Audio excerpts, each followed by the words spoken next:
Aujourd'hui, on va parler de différents actes qui ont pu être commis à l'encontre des policiers et dont la gauche ne s'émeut pas. Et on va commencer par un refus d'obtempérer à Val-de-Reuil. Trois policiers sérieusement blessés par un chauffard qui a violemment percuté leur voiture. Deux policiers ont dû être désincarcérés de leur voiture par les sapeurs-pompiers. Le suspect est en fuite. Et si jamais il l'attrape, il n'aura rien. Tout a débuté vers 2h30 du matin lorsqu'une patrouille de police a repéré un chauffard et son passager à bord d'une voiture de type Mercedes classe B, donc probablement une voiture volée, sur la chaussée du parc circulant à pleine vitesse. Les forces de l'ordre ont ordonné au conducteur de s'arrêter, mais celui-ci a refusé. Deux policiers ont dû être désincarcérés. L'alerte a été donnée sur les ondes police et une autre patrouille s'est positionnée plus loin sur la route du chauffard pour l'intercepter. Le suspect, au volant, a percuté très violemment ce second véhicule de police au niveau de la portière conducteur alors qu'il roulait à près de 90 km à l'heure, expose une source proche de l'affaire.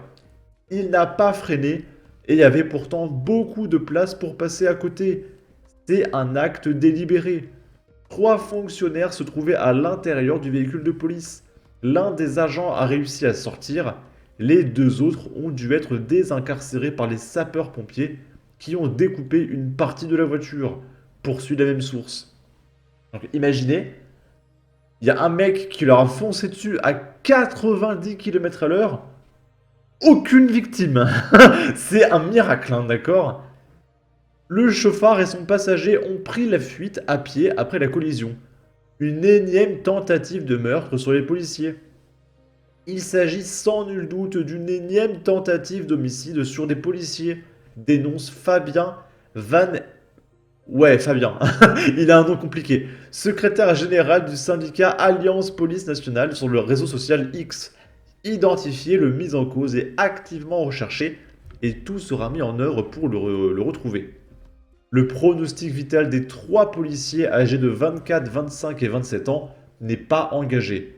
Ils ont été conduits au centre hospitalier d'Elbeuf et se sont vus attribuer 5 jours d'incapacité totale de travail chacun. Une enquête a été ouverte. Force aux policiers blessés. Arrobase France Insoumise, on imagine que vous n'en avez rien à foutre vu que l'auteur est en fuite et que ce sont les forces de l'ordre qui sont blessées. Pas d'appel au calme. Si le mort n'est pas une racaille, ce n'est pas un problème. Allô la LFI, on attend la réaction de Thomas Portes, Jean-Luc Mélenchon, Mathilde Panot, Éric Coquerel, Louis Boyard et David Guiraud. Mes meilleures pensées de rétablissement de policiers, vous auriez dû tirer, y en a marre. Nos policiers sont des cibles en permanence et ça ne peut plus durer. Ici, on est à Caen, dans le 14. Un réfugié érythréen de 34 ans a été jugé pour avoir caillassé la police du haut d'un immeuble, bloqué le tramway après avoir importuné un enfant de 11 ans et menacé les enseignants d'une école dans laquelle il s'était introduit. Comprenez bien que quand tu jettes un caillou du haut d'un immeuble, avec la vitesse du caillou, c'est comme si tu te prenais un météorite dans la gueule. Tu peux tuer un mec avec un petit caillou si tu le jettes du sommet d'un immeuble, d'accord, sur un mec. Cela n'allait pas bien dans la tête, a expliqué un homme de 34 ans, mardi 2 avril 2024 devant le tribunal judiciaire de Caen, où il était jugé en comparution immédiate. Né en Érythrée, bénéficiant du statut de réfugié, il était jugé pour 3 faits. Le 9 août 2023 à Caen, alors qu'il était sur le toit d'un immeuble fortement alcoolisé, il a invectivé et jeté des pierres sur les policiers sur lesquels il a également craché pendant son transport au commissariat. Le 15 mars 2024, près de la gare de Caen, un policier en civil remarque une jeune femme qui semble apeurée. Un homme qu'elle ne connaît pas a tenté d'approcher son enfant. Alors que ce dernier est sur le point d'être interpellé, il se met devant le tram et l'empêche de passer. Une fois de plus, il est en état d'ivresse manifeste. Pour sa défense, il a dit qu'il voulait simplement dire bonjour à l'enfant. Il voulait lui offrir des bonbons. Keolis a été obligé d'interrompre la circulation des trams pendant plusieurs minutes. Dernier fait reproché le 29 mars dernier, à Caen, l'homme passe devant une école où des élèves de CE1 sont en cours d'éducation physique et sportive. Il rentre dans l'établissement et crache sur deux enseignants qui lui demandent de sortir et menace d'appeler la police. L'homme est une fois de plus ivre. Il explique qu'il voulait jouer au foot avec les enfants. Et il va être relâché encore. Ce mec a l'air d'un peu trop aimer les enfants, hein. C'est mon avis. Mais tu vois, moi je vois migrants, réfugiés, jugés 3 fois. C'est avion direct en fait. Le mec fait que d'approcher les enfants. Expulsez-le, ça va mal finir. Bon, je ne m'en lasse pas. Décolonisation générale. Un nouveau personnage de GTA. Pas très efficace la police s'il a eu le temps de faire tout ça avant d'être interpellé. Par les tripes à la mode de Caen, cela fera une belle image d'Épinal pour les gosses. C'est tout ce qu'il a fait et vous voulez le condamner pour si peu. Une peine de sursis et voilà, il pourra continuer d'emmerder le monde, pas de sa faute, il ne connaît pas nos us et coutumes. Tous ces faits dont il est coupable passeront dans les tiroirs de la justice. La politique d'accueil migratoire pérenne va le protéger et l'aider. Ici, on est à Marseille, et il y a des véhicules de police qui ont été incendiés devant le commissariat du 3e arrondissement en guise de représailles aux interpellations de l'opération PlaceNet XXL, que, souvenez-vous, Gérald Darmanin a dévoilé à l'avance. Sur Twitter, il avait dit « Ouais, demain, on va aller là !» Et du coup, les dealers, ils sont partis.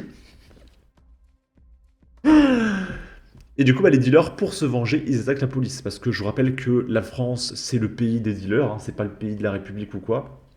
La République, ça fait longtemps qu'elle est tombée sous le joug des dealers, d'accord? Et ils leur ont donné une bonne leçon. Dans la nuit du 3 au 4 avril, le commissariat de police du 3e arrondissement de Marseille a été victime de dégradations volontaires sur les véhicules stationnés en face du bâtiment.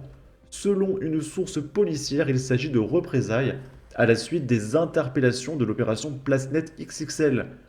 Dans la nuit du 3 au 4 avril, vers 2 heures du matin, des individus se sont rendus devant le commissariat de police du 3e arrondissement, a appris France 3 Provence-Alpes, auprès de plusieurs sources policières. Au moyen de cocktails Molotov, ils ont incendié 2 véhicules de police stationnés devant le commissariat. Ils ont été entièrement calcinés, tandis qu'un 3e véhicule a été visé sans que la bombe incendiaire n'explose. Tout va bien. Pas besoin de faire la guerre à Poutine, on l'a déjà chez nous, c'est Macron. Monsieur le Président, Monsieur les ministres, il faut y retourner. Vous n'avez pas été convaincant visiblement. Il me semble que les Philippines et le Salvador ont trouvé la solution pour régler ce genre de problème. Bordel, il y en a marre de voir ce pays sombrer. Selon Rachid Portes et Kader Guiraud, c'est un acte de résistance. Encore les Anglais de l'extrême droite et Kevin et Matteo. Ici, pour finir, on est au Havre. Il y a un mec qui défonce des policiers parce que son frère a percuté avec sa moto une mamie de 60 ans. Et du coup, la police l'a arrêté. Et pour protéger son frère qui a peut-être tué cette femme qui est hospitalisée, on espère qu'elle va s'en remettre, il s'est vengé sur la police. Parce que quand même, ça va pas d'arrêter les gens parce qu'ils tuent des gens. C'est la liberté, on peut tuer des gens quand même. Hein? L'un parvient à s'évanouir dans la nature tandis que le second est suivi à distance. Rue Albert Leclinch, il monte sur un trottoir, percute une dame née en 1959, puis un plot en béton, relatent nos sources. Son frère s'en prend aux policiers. Tombé au sol, le jeune motard de 18 ans est interpellé et transporté à l'hôpital pour examen, de même que la femme percutée par le deux roues. Dans la foulée, un attroupement se forme et le frère de l'interpellé outrage et menace les policiers.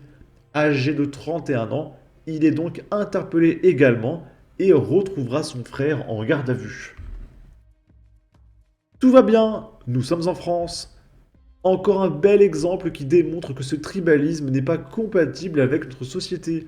Savoir-vivre et racaille, ils sont toujours innocents, vous voyez. Des sauvages qui vont être laissés en liberté. Il faut expulser tout ça. Un sentiment d'ensauvagement de la société. Ah, le savoir-vivre de cette jeunesse, c'est beau. Et toc les fachos qui disent que c'était mieux avant. En tout cas, n'hésitez pas à donner votre avis, votre opinion, à partager, liker, commenter. Ça aidera au référencement de la vidéo sur YouTube. Abonnez-vous, suivez-moi sur Twitter et à la prochaine pour de futures vidéos. Ciao!